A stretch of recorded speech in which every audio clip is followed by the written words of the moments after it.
Hello there, and welcome to the very first bonus episode of the Scruffy Looking Nerd Herders podcast. I'm your host Tyler, and this is going to cover all things nerd and geek related because it's about New York City Comic Con. And I'm super stoked about a lot of stuff that was announced this last weekend. And I'm still kind of processing a lot of it. I'm catching up on all the trailers that were released, and I'm going to be talking about all that stuff, the trailers and comics that were announced, TV shows, even toys.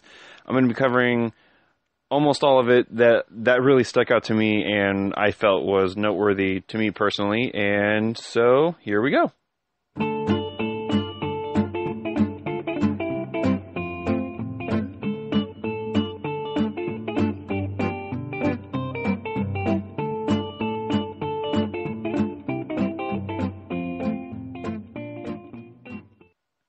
All right, and jumping right into this, and this isn't going to follow like a normal format of like movies, games, comics, like in format. This is just kind of like my notes as I was catching up on everything and just going from there, and stuff that stuck out to me as I was remembering it, as I was writing it down, stuff like that. So first thing that was like probably the most talked about thing from Comic-Con this year was DC's Aquaman movie. So DC showed a new 5-minute extended trailer for Aquaman, and it was like a weird meshing of like the Gungan City Otta Gunga from the Phantom Menace and like Raiders of the Lost Ark. I don't know, it was super weird, and there was kind of like a little bit of like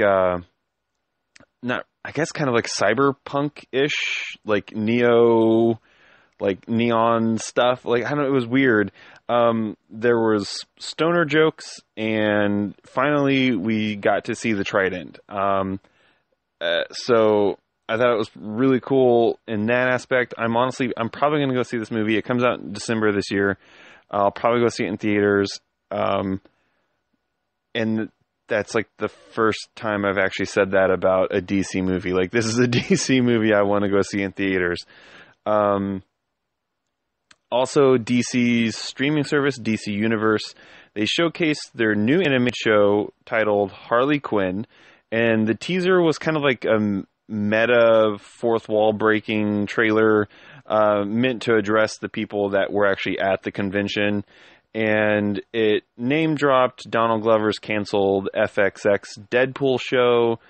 And it's definitely going to be geared towards a mature audience from what I've seen and what I've read about it, because Harley dropped the F-bomb a couple times in that trailer. So more than likely, this is going to be a more mature audience. And I kind of feel like that's where DC's going with this streaming service. I feel like the majority of it's going to be a lot of the newer stuff that they're going to be putting and creating specifically for the service. I think it's going to be all mature related stuff because they showed Titans, and they screened the first episode of that as well at Comic-Con, and they showed a teaser of what was to come in the first season. And the buzz from Titans was that it was actually pretty good, and I guess it was good enough they went ahead and greenlit it for an additional season. So Titans is going to be getting a second season, and the first isn't even out yet. Marvel released 2 teasers this year or Netflix rather, I should say, released 2 teasers for Marvel's Daredevil this year. The general plot for this season is that Kingpin is flipping the public's opinion on Daredevil, so they don't think he's like a hero. They're kind of treating him as more of like a villain, which probably lends to why he's wearing his black suit again and not the traditional maroon red or crimson red Daredevil costume from last season. And they also went ahead and just announced the new villain this season because they didn't want people to be wondering and speculating. They just wanted straight up told everyone it's going to be Benjamin Dex Poindexter, a.k.a. Bullseye, aka the best Daredevil villain. There was new Star Wars comics that were released. There's going to be a 5-issue comic series from Chuck Wendig, the author of the Aftermath trilogy, which I know that wasn't a huge hit with Star Wars fans. And even like I tried reading the first one, and it didn't flow well. The pacing was weird, and just I don't know. The storylines I felt were great, but I kind of felt like they were hindered by it wasn't a good prose, I guess, for a novel, especially one for Star Wars. And I kind of felt like they were just trying to churn it out to get it out there before The Force Awakens came out. But anyway, so he's going to be the one writing it. But it's going to be titled Shadow of Vader, and it'll follow a different character or group in each issue. And the focus is going to be on how Vader affected them. And unfortunately, it will replace Charles Soule's Darth Vader run, which was really good. It spawned a lot of new characters that became major fan favorites, and I'm kind of sad to see those characters not be written about anymore. In other comic news, just after 1 year since being killed off in Secret Empire, Natasha Romanoff, aka Black Widow, will return with her own solo run, being helmed by cult horror duo Jin and Sylvia Soska, with Flaviano Armentaro joining as the artist. And that new run will hit shelves in January of 2019. There will also be Marvel Comics Presents, which will tell 3 stories, one with Wolverine set in the 1940s, one with Captain America, and an untold tale of Namor and the Atom Bomb. That's also releasing in January 2019. Actually, these next 2 are also releasing in January 2019. They're all coming out the same year, or the same month of the year. Cosmic Ghost Rider was announced as the first member of Donny Cates and Jeff Shaw's Guardians of the Galaxy, which I'm really looking forward to. That looks really good, and I'm really excited that they're kind of taking a different take on the Guardians. I think that's going to be really good. And this next one's also really cool for me as well, because I really enjoyed this. So there's a podcast that Marvel released, and it was called Wolverine The Long Night, and it's kind of like an audio drama podcast. It's really well done. It's well produced. The sound effects and the acting were top notch. It was phenomenal. But it will be getting a comic adaptation. And like I said, if you have time to kill, because I mean the episodes aren't super long and there's not that many episodes, but it tells a really phenomenal story. The Wolverine Long Night podcast, it's really well done. And because if more people listen to it, then maybe they'll do more. Who knows? Maybe they'll do an Iron Man one. Maybe they can cast me as Tony Stark. I don't know. That'd be pretty cool too. So indie comics now, IDW. So they announced that Star Trek The Q Conflict will be a 6-part comic miniseries that will be a massive crossover event combining the casts of Star Trek The Original Series, The Next Generation, Deep Space Nine, and Voyager. And the series will focus on Q putting the crews through varying challenges. Q was always my I love to hate this guy kind of characters anytime he showed up on a Star Trek show. So I'm actually kind of looking forward to this. It's going to be 6 parts, so I'm really looking forward to see how much story they can tell in 6 issues. Maybe it won't be 6 issues. Maybe it just says 6 parts, so maybe a little more clarification will be on that, because I feel like 6 issues isn't very long to tell a story arc of that magnitude.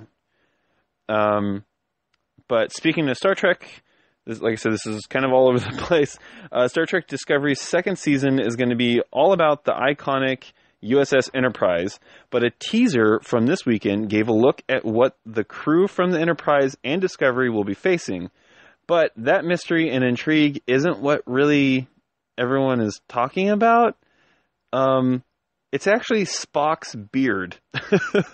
And some are actually theorizing that it's a sign of a further mirror universe with a mirror Spock. Because I know towards the end of this last season, there were a lot of, it was heavily focused on like the mirror universe of Star Trek.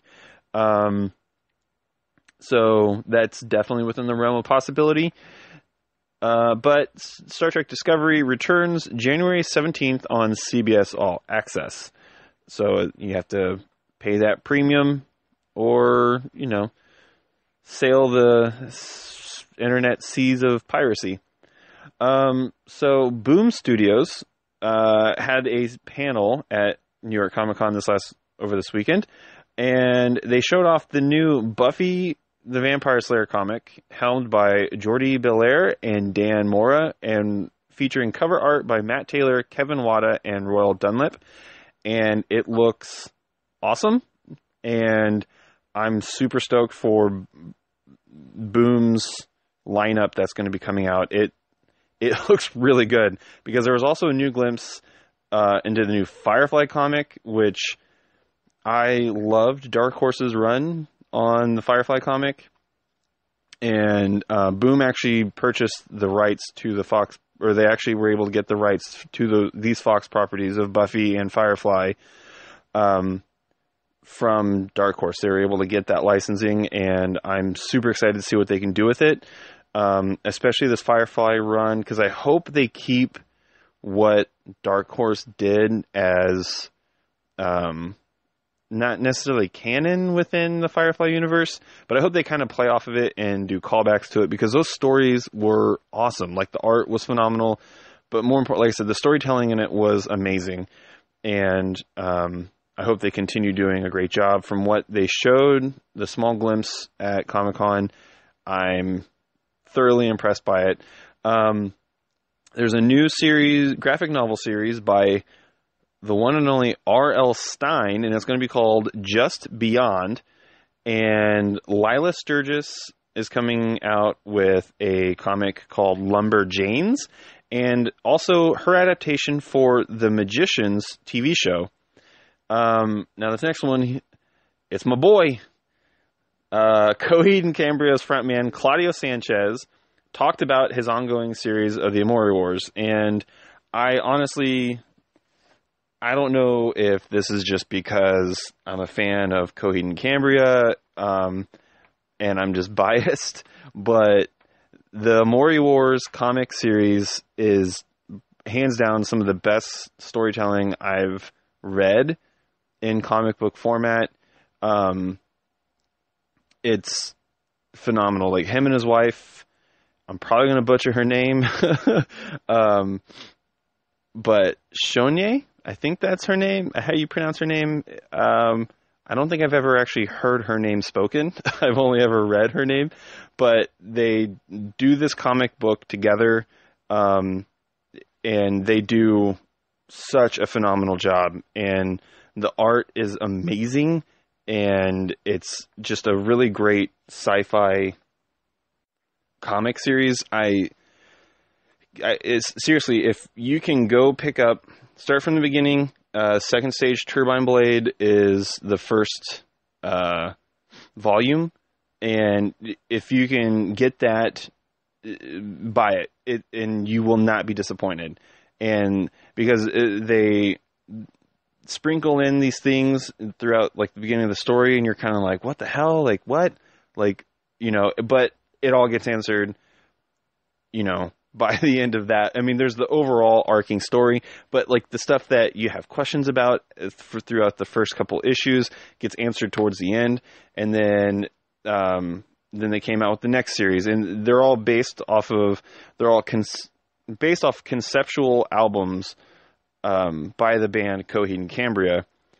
I could go into an extensive, long discussion about this, but I won't for now. Maybe I'll do that as like more bonus episodes. And